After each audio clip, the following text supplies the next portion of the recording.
অতীতকালের একটি মজার ঘটনা, আরিফ বিন হাবির নতুন ওয়াজ। তো চলো ওয়াজটা শোনা যাক। অতীত জামানার একটা ঘটনা আমাদেরকে নবীজি শুনাইছে, মন দিয়ে শোনেন। ক্বালা রাজুলুন, এক ব্যক্তি মনে মনে নিয়ত করছে, লা তাসাদ্দাকান্না বিসাদাক, আমি আজকে রাত্রে সদকা করব, এই নিয়ত করছে একটা লোক। করার পর ফা খরাজা বিসাদাকাতিহি, রাতের বেলা সদকা নিয়ে বের হয়। সদকা নিয়ে বের হওয়ার পর ফাওয়াদাহা ফি ইয়াদিস সারিকিন, একজন চোরের হাতে সদকা দিস। সদকা নিয়ে বের হয়েছে, একজন চোরকে দিছে সদকা।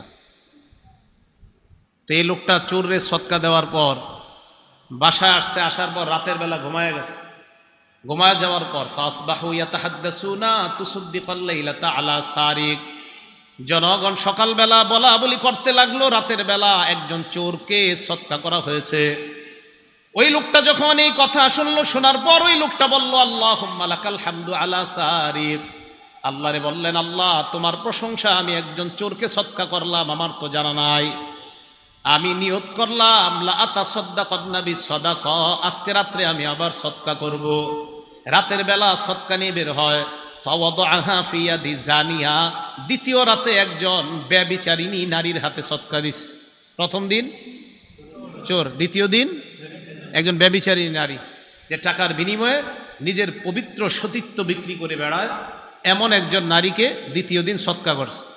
রাতের বেলা লোকটা ঘুমায়, সকালবেলা জনগণ বলা বলি করতে লাগলো, তুসাদ্দিকাল লাইলাতা আলা জানিয়া, রাতের বেলা একজন ব্যভিচারিণী নারীর হাতে সদকা করা হয়েছে।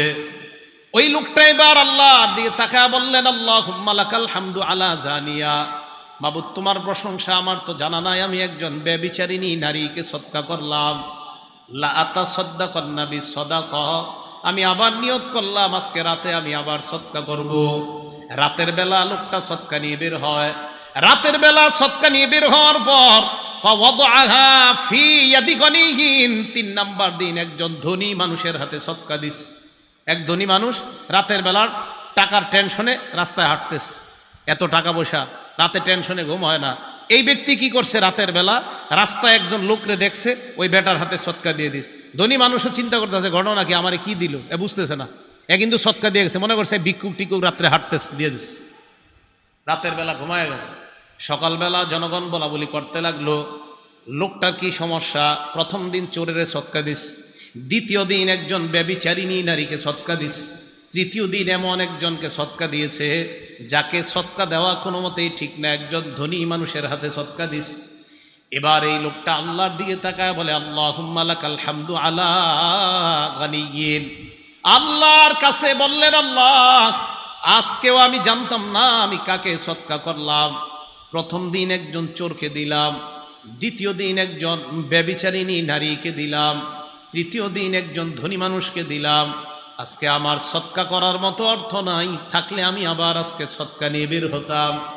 রাতের বেলা লোকটা ঘুমায় যায়। ফাউতিয়া ফাকিল আলাহ, স্বপ্নে তাকে বলা হয়, আম্মা সাদাকাতুকা আলা সারিক, প্রথম দিন যে তুমি চোরকে সদকা করলা, ফালা আল্লাহু আইয়াস্তাইফা আন সারিকাতিহি, তোমার টাকা পেয়ে এই লোকটা আর চুরি করবে না, হয়তো এমন নিয়ত করবে। দ্বিতীয় দিন ব্যভিচারিণী নারীকে তুমি সদকা করলা, ফালা আল্লাহা আন তাস্তাইফা আন জিনাহা, এই নারীটা টাকার লোভে মূলত তার সতীত্ব বিক্রি করত। তোমার সদকার টাকা পাওয়ার পর নারীটা হয়তো চিন্তা করবে, আমি তো টাকার জন্য আমার সতীত্ব বিক্রি করতাম, টাকা তো কিছু পেয়ে গিয়েছি, আমি কেন আবার আমার নিজের সতীত্ব বিক্রি করব। 3 নাম্বার দিন ধনীকে সদকা দিলা, ফলে আল্লাহু আইয়াতাবিরা, ধনী মানুষটা হয়তো উপদেশ গ্রহণ করবে, আহারে কতদিন যাকাত দিলাম না, সদকা করলাম না, আজকে একজন মানুষ গরিব ভাইবা আমাকেই সদকা দিয়ে গেছে, উপদেশ গ্রহণ করে এখন থেকে সে তার সদকা দিবে। স্বপ্নে জানায়া দেওয়া হয়, আমল আল্লাহর জন্য তুমি করেছিলা, কার কাছে দিয়েছ তোমার জানা নাই, আল্লাহ তোমার 3টা সদকা কবুল করে নিয়েছে। তাহলে আমাদের ইবাদত কার জন্য হতে হবে? আল্লাহর জন্য পরিশুদ্ধ হতে হবে, তাহলে আল্লাহ কবুল করে নেবেন। আচ্ছা, বুখারী শরীফের আরেকটা হাদিস শোনায় আপনাদেরকে, এটা মজার হাদিস, হাদিস নাম্বার 1422, মানে আগেরটা ছিল 1421, এটা 1422। এই হাদিসের ঘটনাটা বাপ ছেলে দাদা, ছেলে বাবা দাদা, ছেলে বাবা দাদা, বাকি হাদিসের পুরা ঘটনাটা হবে বাপেরে আর ছেলেরে কেন্দ্র করে। বাকি দাদার নামটাও আসবে। দেখেন কি কয়, ছেলের নাম মান, মিম আইন নুন, মান, মান কি নাম? মান। বাপের নাম ইয়াজিদ, বাপের নাম ইয়াজিদ, দাদার নাম আখনাস। এই মান ইবনে ইয়াজিদ বলেন, বায়াতু রাসূলুল্লাহ সাল্লাল্লাহু আলাইহি ওয়াসাল্লাম আবি ওয়া জাদ্দি, আমি আল্লাহ নবীর হাতে বায়াত হলাম, আমার বাবা বায়াত হলেন, আমার দাদাও বায়াত হলেন। বায়াত হওয়ার পর ফাখতাবা আলাইয়া, আল্লাহ নবী এক বেটারে বললেন, তোমার মেয়েটা এই ছেলেটার কাছে বিয়ে দাও। নবী নিজেই বিয়ের প্রস্তাব দিয়ে একটা মেয়েকে আমার সাথে ফানকাহানি বিয়ের ব্যবস্থা করে দেয়। তো বিয়ে হওয়ার পর আমার আব্বা ধনী মানুষ, আমি গরিব মানুষ, বাপে ধনী ছেলে গরিব, আলাদা হয়ে গেছে আর কি, ছেলে গরিব বাপে ধনী। তো বাপে কি করছে, ওনার আব্বার নাম কি? ইয়াজিদ। কানা আবি ইয়াজিদ আখরাজা দানারি ইয়াতাসাদ্দাকু বিহা, বাবা স্বর্ণ মুদ্রা নিয়ে বের হইছে সদকা করার জন্য গরিব মানুষরে। ফাওয়াদাহা ইনদা রাজুলিন ফিল মসজিদ, মসজিদে গেছে, যাওয়ার পর এক ব্যক্তির হাতে দিয়ে বলল, তুমি এক কাজ করবা, এই সদকাগুলা যাদেরকে যাদেরকে দেওয়া যায় তাদেরকে দিয়ে দিবা। স্বর্ণ মুদ্রা দিয়ে গেছে। ছেলে বলেন, ফাজিতুহু, আমি ওই ব্যক্তির কাছে গেলাম। কার কাছে? আব্বা যার কাছে স্বর্ণ দিয়েছে, আমি গরিব মানুষ। আমি যাওয়ার পর বললাম, আমারে দেন। কার সৎকার? মূলত সৎকাটা কার? বাপের। বাপে দিয়েছে একজন, আমারে দেন, নফল সৎকা। তুমি ওনারে দিছে, ছেলেরে দিছে। দেওয়ার পর ফাতাইতুহু বিহা, আব্বার কাছে আসছি স্বর্ণ নিয়ে। আমার আব্বা স্বর্ণ দেখে কয়, কি ব্যাপার, এই স্বর্ণ তোমার কাছে কেন? আব্বা আপনারা দিতে বলছেন। আর তুমি কেন? ওয়াল্লাহি মা ইয়াকা আরাদতু, আমি তো তোমাকে দেওয়ার নিয়ত করি নাই। আব্বা আমি তো গরিব মানুষ, সমস্যা কি? নফল সৎকা, আমি তো। জাকাত কিন্তু দেওয়া যাবে না, জাকাত ছেলে বাবাকে, বাবা ছেলেকে দেওয়া যায় নাই, এটা কিন্তু নফল সৎকা, মাথায় রাখবেন। আব্বা একটু নবীজির কাছে যাই, চলেন দুজন। চলো। নবীজির কাছে গেছে। কথা বুঝে আসছে তো আপনাদের? নবীজির কাছে যাওয়ার পর ফাখাসামতু ইলা রাসূলিল্লাহ, আমি নবীজিরে বললাম, হুজুর এমন এমন ঘটনা। আল্লাহ নবী কয়, ইয়াজিদ লাকামা নাওয়াইতা, তুমি সৎকার নিয়ত করেছো? কয় হ্যাঁ। কয় তুমি নিয়ত অনুযায়ী সব পেয়ে গেছো। ছেলেকে ডাক দিয়ে বললেন, ওয়ালাকামা আখস্তা, তোমার বাবার সৎকা করা স্বর্ণগুলা তুমি নিয়েছো? কয় হ্যাঁ। কয় যাও, ওইগুলা তোমার। তাহলে নিয়ত করছে, সৎকা কবুল হয়ে গেছে।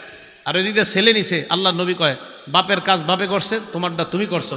তুমি গরিব মানুষ হিসাবে অন্তে সৎকা আনছো, তোমার বাবা ওই লোকের দিছে গরিব মানুষকে সৎকা করতে, তোমার বাবা নিয়ত অনুযায়ী সব পেয়ে গেছে, আর তুমিও গরিব মানুষ হিসাবে যেগুলা গ্রহণ করছো এটার মালিক তুমি হয়ে গেছো। তাহলে এবাদত শুদ্ধ হবে যদি এই এবাদতটা একমাত্র কারে সন্তুষ্ট করার নিয়ত থাকে? আল্লাহ। না হয় কিন্তু এবাদত কবুল হবে না। আচ্ছা, আরেকটা হাদিস শুনে আপনাদেরকে, মজার হাদিস, বুখারী শরীফের 2272 নম্বর হাদিস, 2272। এই হাদিস আপনারা অনেক সময় শুনছেন হয়তো, আজকে একটু শোনেন। ইনতলাকা সালাসাতু রাহতিম মিম্মান কানা ক্বাবলাকুম, আল্লাহ নবীর সাহা, আল্লাহ নবী বলেন, অতীত জামানার 3 ব্যক্তির ঘটনা আমাদেরকে শোনায়। নবীজি বলেন, অতীত জামানায় 3 ব্যক্তি রাতের বেলা বের হয়, বের হওয়ার পর হাঁটতে হাঁটতে রাত গভীর হয়ে গেছে। তারা 3 জন চিন্তা করলো, কি করা যায়, এত রাত বাসায় যাওয়া সম্ভব না, কোথাও আমরা রাতটা কাটাই, কাটানোর পর সকালবেলা আমরা বাসায় দিয়ে রওনা করব। যে নিয়ত, ফাআউল মাবিতা ইলা গারিন ফাদাখালুহু, একটা গুহার মধ্যে তারা ঢুকছে রাত কাটানোর জন্য। গুহায় ঢুকার পর তাদের নিয়ত, আজকে গুহার মধ্যে রাতের ঘুমায় আমরা কাটায়া দিব, সকালবেলা আবার বাসায় রওনা করব। গুহায় ঢুকছে।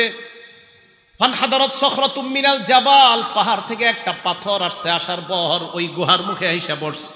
ফাসাদ্দাত আলাইহিমুল গার, পুরা গুহার মুখটা পাথর বন্ধ করে দিস। পুরা গুহার মুখে পাথর। বেশি সময় স্থায়ী হয়ে গেলে মারা যাবে, অক্সিজেন যাবে না, খানা টানা তো কিচ্ছুই নেই, কেউ জানবে না, মারা যাবে। এই 3 জনে চিন্তা করতেছে, ইন্না লিল্লাহ, এখন কি হবে। ফাকালু, 3 জন পরামর্শে বসছে। এটা মন দিয়ে শুনেন, আপনাদের সারা জীবনের জন্য, নিজেরা হয়তো শুনছেন কিন্তু আজকে এটা আমলের, প্রত্যেক দিনই আমলটা করতে পারেন। তারা 3 জন যে কথাটা বলছে, এটা আমার আর আপনারও কথা হবে আজকে থেকে। 3 জনে বলতেছে, লা ইউনজিকুম মিন হাদিহিস সখরা ইল্লা আন তাদউল্লাহ বিসালিহি আমালিকুম, এই পাথর নামক বিপদ থেকে কোনো জিনিস আমাদেরকে উদ্ধার করতে পারবে না, একমাত্র আমাদের জীবনের খাঁটি কোনো আমল দিয়ে যদি আল্লাহর কাছে দোয়া করতে পারি, ওই দোয়ার বদৌলতে আশা করা যায় এই পাথর আল্লাহ সরায়া দিবেন। তাহলে আপনারা জীবনে ভালো কিছু কাজ করছেন, আসি নিশ্চিত, তো মাঝে মাঝে আল্লাহরে বলবেন, আল্লাহ ওই দিন ওই কাজটা আমি তোমারে খুশি করার জন্য যদি কইরা থাকি, তো মাবুদ আমার এই আশাটা তুমি পুরা করো, এইভাবে বলা। তো তিনজন পরামর্শ করার পর কয় ঠিক আছে, আগে কে দোয়া করবে? তো একজন আগে দোয়া করবে। উনি বলতে লাগলেন আল্লাহকে, আল্লাহুম্মা কানালি আবাওয়ানে শাইখানি কাবীরান, আল্লাহ আমার দুইজন মা বাবা ছিল।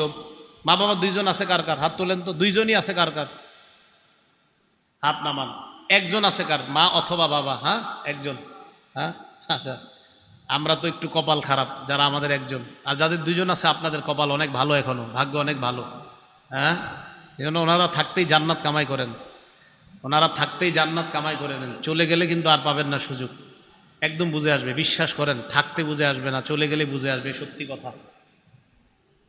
রাসূল আকরাম সাল্লাল্লাহু আলাইহি সাল্লাম বলেন, ওই ব্যক্তি বলতে লাগলেন, আল্লাহুম্মা কানালি আবাওয়ানে শাইখানে কাবীরান, মাবুদ আমার মা বাবা বৃদ্ধ বৃদ্ধা, তিন ভাই ঢাকার শহরে থাকে, তিন ভাইয়ের মধ্যে এক ভাইয়ের কাছে মা বাবা থাকে, বাকি দুইজনের কাছে থাকে না।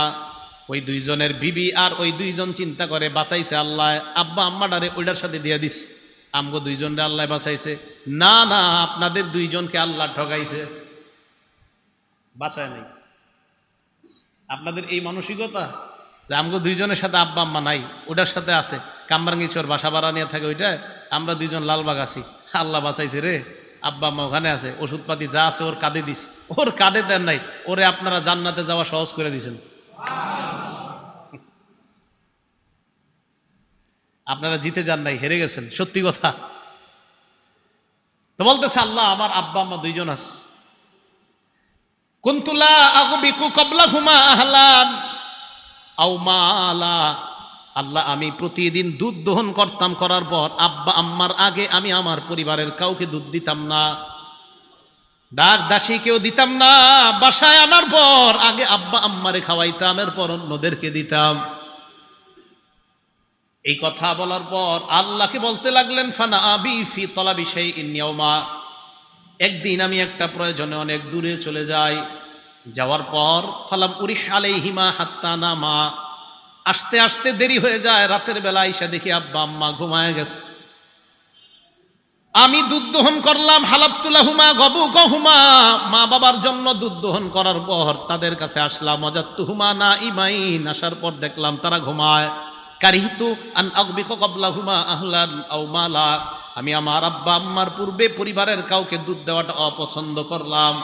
আমি চিন্তা করলাম কি করা যায়, ফালাবিস্তু ওয়াল কদাহু আলা ইয়াদাইয়া আনতাজিরু ইস্তিকাজিহিমা, আমি সারা রাত মা বাবার সামনে দাঁড়ায় রইলাম, জাগ্রত হওয়ার অপেক্ষায় দুধের পেয়ালা আমার হাতের মধ্যে রাখলাম, দুই হাতের মধ্যে পেয়ালা নিয়ে আমি দাঁড়িয়ে রইলাম, হাত্তা বারাকাল ফাজরু, ফজরের সময় যখন হয়ে যায়, আব্বা আম্মা জাগ্রত হওয়ার পর সারিবা গবু কহুমা, আমার আব্বা আম্মা আমার থেকে দুধ নিয়ে দুধ পান করেছে। মাবুদ সারা রাত মা বাবার জন্য দাঁড়ায় ছিলাম, ইন কুনতু ফাআলতু যালিকা ইবতিগা ওয়াজহিক, আমি যদি এই কর্মটা তোমাকে খুশি করার জন্য করে থাকি আল্লাহ, ফাফাররিজ আন্না মিন হাদিহি সখরাতি মা নাহনু ফি, আমাদের এই গুহার মুখ থেকে তুমি পাথর সরায়া দাও।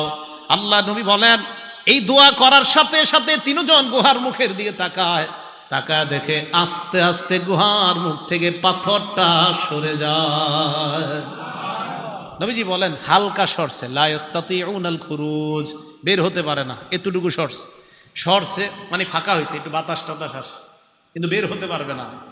এবার দ্বিতীয় জন দোয়া করতে লাগলেন, উনি বলতে লাগলেন, আল্লাহুম্মা কানাতলি বিনতু আম, আল্লাহ আমার একটা চাচাতো বোন ছিল, কানাত আহাব্বান নাসি ইলাইয়া, এই বোনটা অনেক সুন্দরী ছিল, আমার কাছে খুব প্রিয় ছিল, তো ফারাদতুহা আন নাফসিহা, আমি তার সাথে অপকর্ম করতে চাইলাম। নাউজুবিল্লাহ বলেন, আবার বলেন নাউজুবিল্লাহ। আমার একটা চাচাতো বোন ছিল এরকম, তো বলতেছে ফামতানাত মিন্নি, আমি আমার বোনটাকে বললাম তুমি আমার সাথে, অনেক ছোট ছোট বাচ্চারা আছে আপনারা বুঝে নেন, তো যাই হোক এই প্রস্তাব দেওয়ার পর তখন আমার বোনটা রাজি হলো না। হাত্তা আলাম্মাত বিহা সানাতুম মিনাস সিনিনা, একবার কি হলো, 1 বছর দেশে দুর্ভিক্ষ লাগলো, এই দুর্ভিক্ষের কারণে আমার বোনের উপরে গজব লাগছে, মানে অভাব অনটন দেখা দিছে, টাকা পয়সার অভাব লাগছে। ফাজাআতনি, আমার কাছে আসছে, আয়েশা কয় আমার কিছু টাকা পয়সা দিয়ে সাহায্য করো। ফাআতাইতুহা 20 ওয়া 100 দিনার, আমি তাকে 120 দিনার স্বর্ণ মুদ্রা দিলাম। আলা আন তুখাল্লিয়া বাইনি ওয়া বাইনা নাফসিহা, এই শর্তে আমার সাথে ওই কর্মটা করতে রাজি হতে হবে। বলেন নাউজুবিল্লাহ। ফাফালাত, সে রাজি হয়ে গেছে। রাজি হওয়ার পর হাত্তা ইযা কাদারতু আলাইহা, আমি যখন পরিপূর্ণ সুযোগ গ্রহণ করলাম, করার পর আমি যখন তার সাথে এই অন্যায় কর্মটা করব, বোনটা আমার দিকে তাকায় কয় লা উহিল্লু লাকা হাত্তা তাফুদ্দাল খাতামা ইল্লা বিহাক্কি, আমার মোহর ভাঙ্গার অনুমতি আমি তোমাকে দিতে পারি না, তোমার জন্য বৈধ মনে করি না। তুমি চাইলেই অপকর্মটা করতে পারো, তবে আমার মোহর আছে একটা, ওই মোহর আনা দিয়ে কোনো পুরুষ এখনো আমাকে বৈধ করে নাই, তুমিও বৈধ করো নাই। তুমি যদি মোহর আনা পরিশোধ করে বৈধ করতে পারো, তাহলে এটা হবে বৈধতার শুরুত। অবৈধভাবে আমি তোমার জন্য এই কর্মটা অন্যায় মনে করতেছি। ওই ব্যক্তি বলেন ফাতাহাররাজতু মিনাল বুকুই আলাইহা, আমার বোন এটা বলার পর আমার মাঝে তোমার ভয় সৃষ্টি হয়ে যায়। আমি এই অন্যায় কর্মটা করা, তার সাথে করাটা গুনাহ মনে করলাম। ফানসরাফতু আনহা, সেখান থেকে আমি ফিরে গেলাম। ওয়া তারাক্তুল্লাযী, আমি যে স্বর্ণ আমার বোনকে দিয়েছিলাম এটাও বললাম অপকর্মের তো প্রশ্ন আসে না। 120 দিনার স্বর্ণ তোমাকে দিয়েছিলাম, এটাও আমাকে ফেরত দিতে হবে না। আল্লাহ, আমি যদি তোমাকে খুশি করার জন্য সেদিন এই অন্যায় কর্ম থেকে ফিরে আসি আর এই টাকাগুলা মাফ করে দিছি, মাবুদ যদি তোমাকে খুশি করার জন্য হয়ে থাকে, আমাদের এই গুহার মুখ থেকে তুমি পাথর সরায়া দাও। নবীজি বলেন তারা তাকায় দেখে আস্তে আস্তে পাথরটা আর একটু সরে যায়। গায়রা আন্নাহুম লা ইস্তাতিউনাল খুরুজ, তবে বের হওয়ার মতো এখনো সরে না। সরস বাকি আছে কয়জন? এই একজন কয় আল্লাহুম্মা ইন্নী ইস্তাজারতু উজারা, আল্লাহ আমি শ্রমিক নিয়োগ দিয়েছিলাম কাজে, ফাআতাইতু আজরাহুম, শ্রমিকদেরকে তাদের পারিশ্রমিক দিয়ে দিয়েছি। গায়রা রাজুলিন ওয়াহিদ, একজন ছাড়া, এক ব্যক্তি তার পারিশ্রমিক না গিয়ে চলে গেছে। হাদিসে আসছে ওয়া তারাকাল্লাযী লাহু ওয়া যাহাবা, তার পারিশ্রমিক না নিয়ে সে চলে গেছে। আমি চিন্তা করলাম কি করা যায়। ফাসাম্মারতু আজরা, আমি তার পারিশ্রমিকটা ব্যবসা খাটাইলাম। সুবহানাল্লাহ। এই যুগের গার্মেন্টস মালিকরা এটা করবে? আল্লাহ জানে, হয়তো করবে, আছে, ভালো মালিক থাকতেও পারে। আমি তার টাকাটা ব্যবসা খাটাইলাম। খাটানোর পর ফাকাসুরাত মিনহুল আমওয়াল, প্রচুর সম্পদ হয়েছে এই টাকায়। ফাজা আলী বাদা হিনিন, কিছুদিন পর আমার কাছে আসছে। আসার পর কয় আদ্দি ইলাইয়া আজরি, আমার পারিশ্রমিক দাও। আমি তাকে মাঠের কাছে নিয়ে গেলাম। নিয়ে যাওয়ার পর মাঠের দিকে তাকে বললাম তুমি মাঠের দিকে তাকাও। তো মাঠে তাকাইছে। তাকানোর পর দেখে ওট, গরু, ছাগল, বেড়া, বকরি, দুম্বা, অনেক কিছু দেখা যায়। আর ওই জামানায় দাস দাসী এগুলাও দেখা যায়। ওই ব্যক্তি কয় আমাকে এইখানে কেন আনলা? শ্রমিককে মালিক জবাব দেয় কুল্লু শাইইম মা তারা মিনাল ইবলি ওয়াল বাকরি ওয়াল গনামি ওয়ার রাকিক, এই যে গরু, ছাগল, ওট আর দাস দাসী যা দেখো সব তোমার। সুবহানাল্লাহ। এখন কথাটা শোনেন, হাদিসের কথা। ওই লোক কয় কি আতাস্তাহজিউ বি, আপনি কি আমার সাথে উপহাস করেন, ঠাট্টা করেন নাকি? ওই লোক জবাব দেয় ওয়াল্লাহি লা আস্তাহজিউ বিকা, আল্লাহর কসম আমি ঠাট্টা করছি না, সব তোমার। সেদিন তোমাকে খুশি করার জন্য যদি করে থাকি, লোকটাকে সব আমি দিয়ে দিলাম। এই লোকটাও সব রেখে একটা কিছু রাখে নাই, সব নিয়ে গেছে। আমি যদি এই আমলটা তোমার জন্য করে থাকি, তুমি পাথরের এই পাহাড়ের মুখ থেকে পাথর সরায়া দাও। নবীজি বলেন তারা তাকায় দেখে পাহাড়ের ওই গুহার মুখ থেকে পাথর পরিপূর্ণভাবে সরে যায়। খরজু ইয়ামশুনা, বের হয়ে তারা হাঁটতে লাগলেন। এই হাদিস থেকে বোঝা যায় আমল যদি আল্লাহর জন্য করা হয়, আর ওইটাতেও যদি আল্লাহরে অভিমান, মাঝে মাঝে আপনি চিন্তা করেন যে ওইটারে যদি ইয়া করে দোয়া করা যায়, আল্লাহ আমি না ওইটা করছি আপনারে খুশি করার জন্য, মাবুদ গো আপনি কবুল করে নেন। তো এইভাবে যদি আল্লাহকে বলা যায়, আর এটা আসলে যদি আল্লাহর জন্য হয়, আল্লাহ দোয়া কবুল করে নেয়। কথা কি বুঝে আসছে সবার?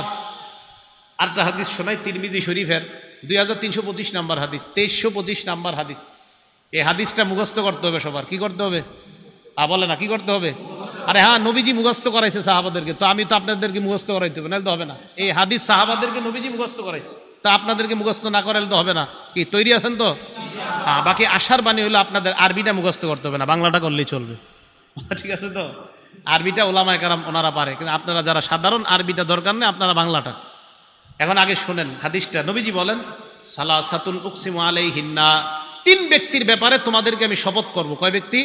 হ্যাঁ, এটা মুখস্থ করা লাগবে না, এটা তারপরে শুনেন খালি। এরপরে নবীজি বলে এই তিন ব্যক্তির কথা বলার পর আমি তোমাদেরকে একটা হাদিস বলবো, এই হাদিসটা সবাই মুখস্থ করবা।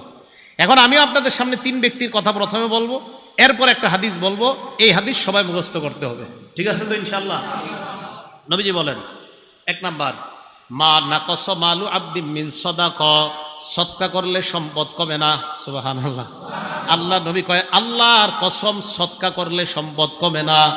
দুই নাম্বার নবী বলেন, মা যুলিমা আব্দুন মাজলিমাতান ফাসবারা আলাইহা ইল্লা যাদাহুল্লাহু ইজ্জা, আল্লাহর কসম কোন বান্দাকে যখন অত্যাচার করা হয়, জুলুম করা হয়, তার মর্যাদা আল্লাহ দিন দিন বৃদ্ধি করা হয়।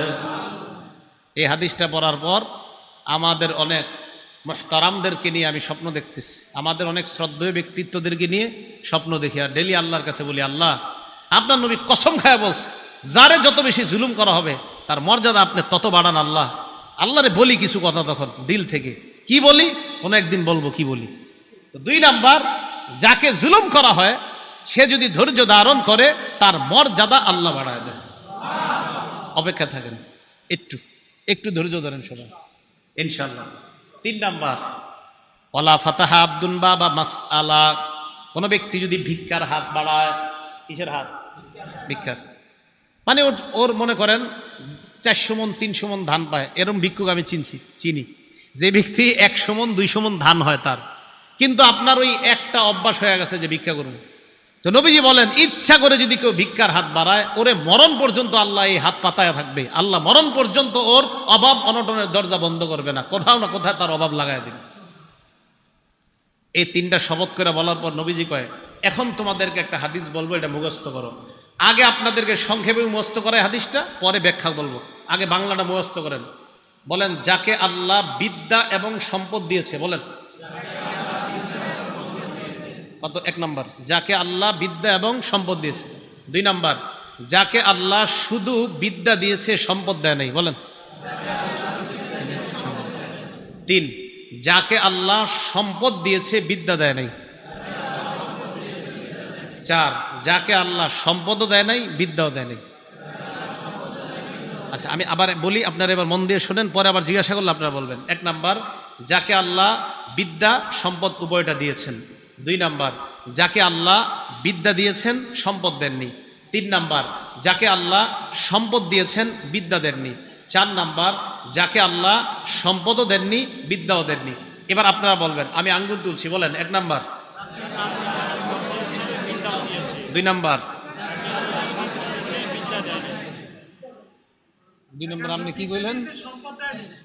হ্যাঁ, দুই নাম্বার যাকে আল্লাহ। তিন নাম্বার, চার নাম্বার মুখস্থ থাকবে সবার? মুখস্থ থাকলে এবার বিস্তারিত বলি, থাকবে তো ইনশাল্লাহ? হ্যাঁ, দেখেন, ক্বালা রাসূলুল্লাহ সাল্লাল্লাহু আলাইহি ওয়াসাল্লাম ইন্নামাদ দুনিয়া লিআরবাতি নাফার, আল্লাহ নবী বলেন দুনিয়াতে মানুষ 4 প্রকার। জোরে বলেন, দুনিয়াতে মানুষ কয় প্রকার? এক নাম্বার, আব্দিন রাযাকাহুল্লাহু ইলমান ওয়া মালা, এক নাম্বার যাকে আল্লাহ সম্পদ দিয়েছেন বিদ্যা দিয়েছেন। এক নাম্বার, যাকে আল্লাহ সম্পদ দিয়েছেন বিদ্যা দিয়েছেন, ফাহুয়া ইয়াত্তাকি ফীহি রাব্বা, ওই ব্যক্তি আল্লাহকে ভয় করে, কারণ তার কোরআন হাদিসের বিদ্যা আছে। কোরআন হাদিসের বিদ্যা থাকার কারণে আল্লাহকে ভয় করে। ওয়ায়াসিলু ফীহি রাহিমা, আল্লাহর জন্য ওই ব্যক্তি আত্মীয়তার সম্পর্ক রক্ষা করে। ওয়ায়ালামু আন্না লিল্লাহি ফীহি হাক্কা, টাকা আছে আর কোরআন হাদিসের বিদ্যা থাকার কারণে ওই ব্যক্তি বুঝে আমার এই সম্পদের মাঝে আল্লাহর হক আছে।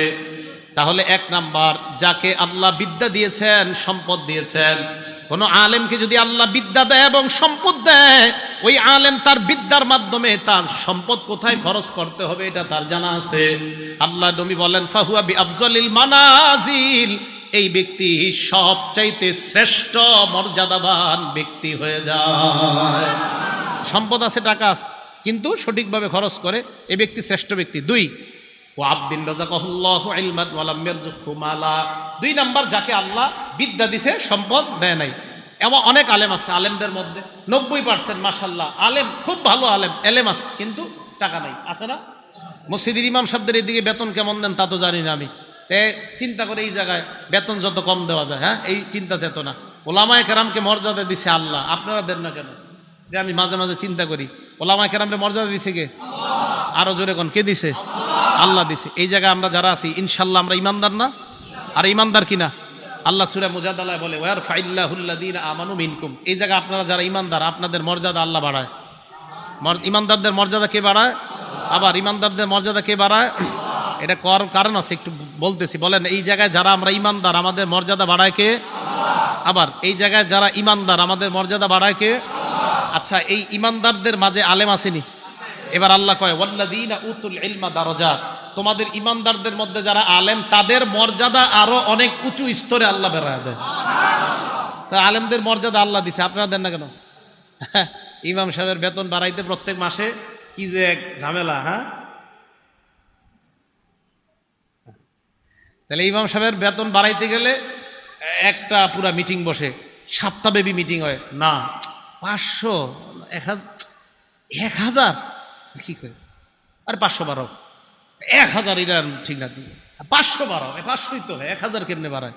এটা নিয়ে মিটিং চলতে থাকে, পুরো 1 মাস চলে যায়। কি এক ঝামেলা। হ্যাঁ, ওলামায়ে কেরাম যার আখেরাত, আপনার যার আখেরাত ইমাম সাহেবের উপরে নির্ভর করে, আপনার আখেরাত শুদ্ধ না অশুদ্ধ, ওনার নামাজ ঠিক তো আপনার নামাজ ঠিক। ইমাম সাহেব সামনে দাঁড়ায়, আপনার আখেরাতের পুরো দায়িত্বটা নিয়ে ইমাম সাহেব সামনে দাঁড়ায়। কিভাবে এরকম কিপটামি আর কৃপণতা করেন যে ওনার বেতন বাড়াইতে গেলে 7 দিন আর 15 দিন মিটিং করেন? আপনার তো লজ্জা থাকা দরকার। যার আখেরাত নির্ভর করছে যে ইমামের উপর, ওনার ব্যাপারে মিটিং করতে হবে কেন?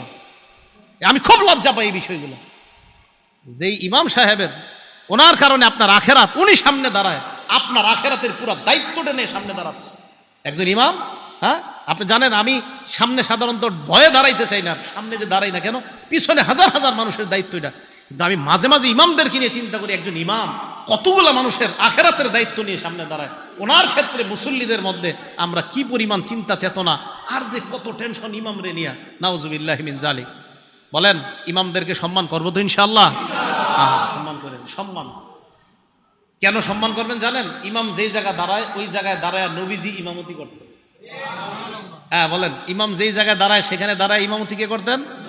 আবার বলেন, যেই জায়গায় ইমাম সাহেব দাঁড়ায় ওখানে দাঁড়ায় ইমামতি কে করতেন? ঠিক আছে, সম্মান আরো কমানো না। যদি বুঝলেন তো ভালো কথা, না বুঝলে আর বোঝানো যাবে না। নবীজি যেখানে দাঁড়িয়ে নামাজ পড়াইতেন সেখানে ইমাম দাঁড়ায় নামাজ পড়ায়। আবার বলছি, নবীজি যেখানে দাঁড়িয়ে নামাজ পড়াইতেন এখানে ইমাম দাঁড়িয়ে নামাজ পড়ায়। তো ওনার সম্মান কিভাবে দিবেন আমি আর বুঝাইতে পারছি না, শুধু একটুকুই বললাম। যেখানে নবীজি দাঁড়িয়ে নামাজ আদায় করতেন, যেখানে নবীজি দাঁড়িয়ে সাহাবাদেরকে নামাজ পড়াইতেন, সেই জায়গাগুলোতে আল্লাহ তার নির্বাচিত বান্দাদেরকে দাঁড় করাচ্ছে। নবীওয়ালা দায়িত্বটা তার মাধ্যমে আল্লাহ পূরণ করতেছে। এখন তার সম্মান কিভাবে দিবেন আমি আর কিছু বলবো না, শুধু একটা কথা বলে গেলাম যে নবীজি যেই জায়গায় দাঁড়াইতেন সেখানে ওই ইমাম দাঁড়াচ্ছে, তার মর্যাদা কিভাবে দিবেন আপনারা চিন্তা করবেন। নবীজিরে মহব্বত করেন না সবাই? বোঝা যাবে করেন কিনা। আসেন, 1 নাম্বার, যাকে আল্লাহ সম্পদ দিছে, বিদ্যা দিছে, মনে আছে তো? 2 নাম্বার, ওলামায়ে কেরাম, এলেম আছে, সম্পদ নাই। এলেম আছে, সম্পদ নাই। তো উনি চিন্তা করে, আল্লাহ আমার যদি সম্পদ থাকতো, লাবিল তো মিসলা আমালি ফুলান, আমিও তার মতো দান করতাম। আমার সম্পদ নাই তাই আমি দান করি না, যদি থাকতো আমি তার মতো দান করতাম।